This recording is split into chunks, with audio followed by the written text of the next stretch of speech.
great job again. Just pitching on the wrong days the last couple times. Only scored 1 run for him, I think, the last 2 outings. So, but, another great outing for Chris. Good to see Lopez and Bummer throw the ball well too. So,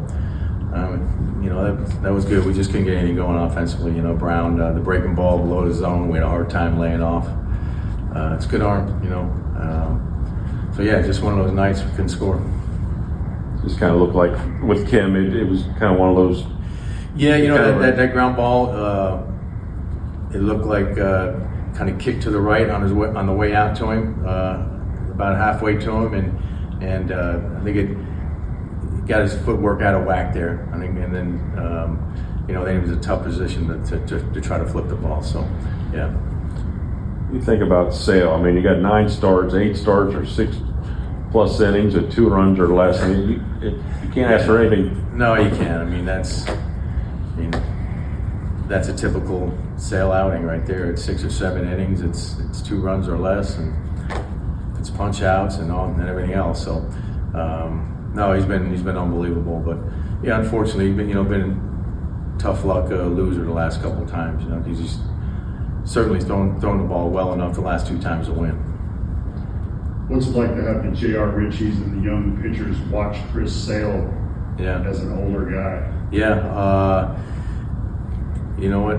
Not everybody has a model like that to look at every day. And I told them that the first day of spring training, the first day of pitchers and catchers. Watch how number 51 operates. You're very fortunate to have someone like that to watch and to model every day. So, he's top shelf.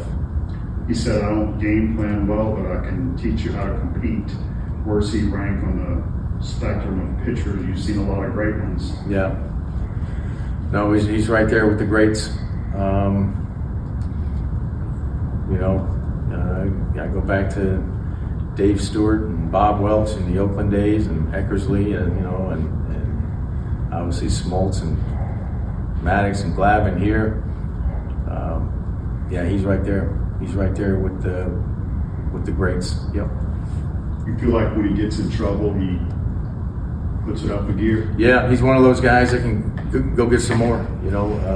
You'll see him cruising in the mid-90s, and then get a little traffic, or there's a tough situation. Here comes upper 90s.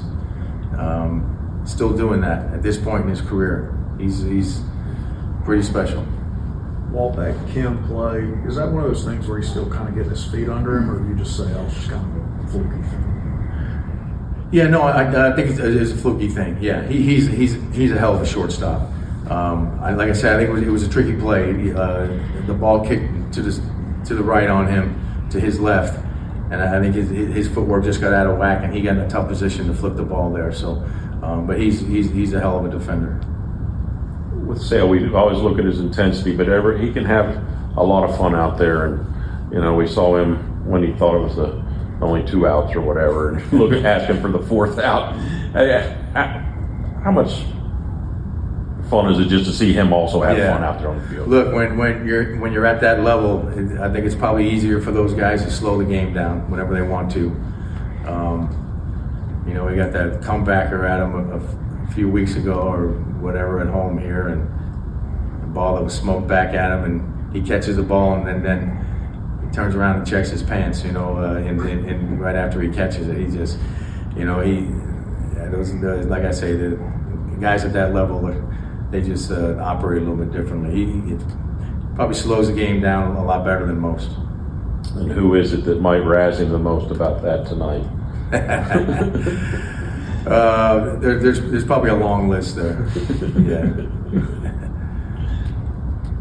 I know you lose tonight, but there's that adage, just keep winning series. Yep, that's it. Win series. I mean, of course, you want to win every night. We want to win every night. We thought we were set up with Sale on the mound to sweep a series against a really good team. But we win another series, and that's what you want to do. You just want to keep stacking up series wins, and we've been able to do that for the most part. All right. Thank you. See you tomorrow.